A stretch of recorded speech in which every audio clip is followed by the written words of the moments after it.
The price of staying quiet is peace you will never get back.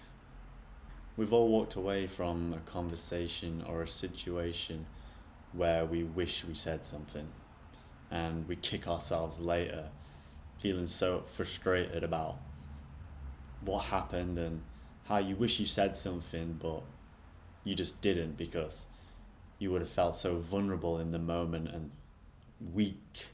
Then you might try and convince yourself later on that maybe you were doing the right thing by staying quiet because you weren't contributing to the drama. You're saying stuff to yourself like, oh, it wasn't worth it anyway.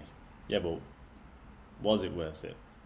Because you're still thinking about it now and you're still kicking yourself for it. So maybe it was. Now, there are many times when silence is the best option, and staying out of the way will have saved you from a lot of grief. But the times when you know deep down you should have said something, it eats away at you. And they're the times when speaking up matters because it affects your truth and you as a person.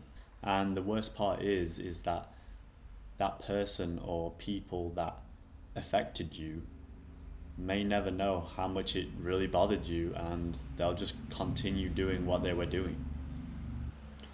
The truth is, you're not avoiding the conflict, you're just postponing it.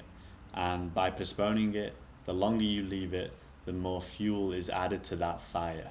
So the spark that you had at the beginning that was very controllable has now led to something uncontrollable, and you know it's going to be pretty explosive if you bring it up in the future. See, when we leave it for such a long time, the pressure builds up. The anger, the bitterness, the resentment all gets stronger, and you're ready to just snap.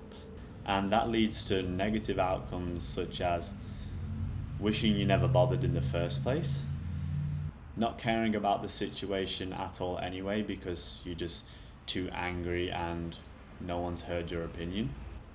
And more importantly, you've probably both missed lessons that you could have benefited from. Because the chances are the people that bothered you might not have even meant it in a mean or malicious way.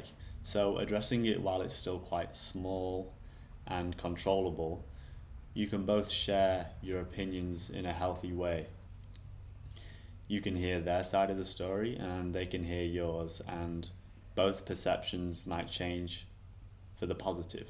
Then maybe you both come to an understanding. And it could all be as simple as saying, I would say it this way, or I would do that like this.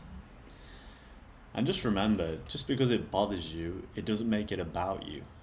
It's about speaking your truth, standing your ground, and not bowing down to theirs. They might completely disregard what you say or do. Or they might actually take what you've said or done on board, and their perceptions might change and they might respond in a more positive way. Either way, you've done what's right for you. You've chosen not to let it turn into bitterness and long-term resentment that's just been dragged out over weeks, months, whatever it is.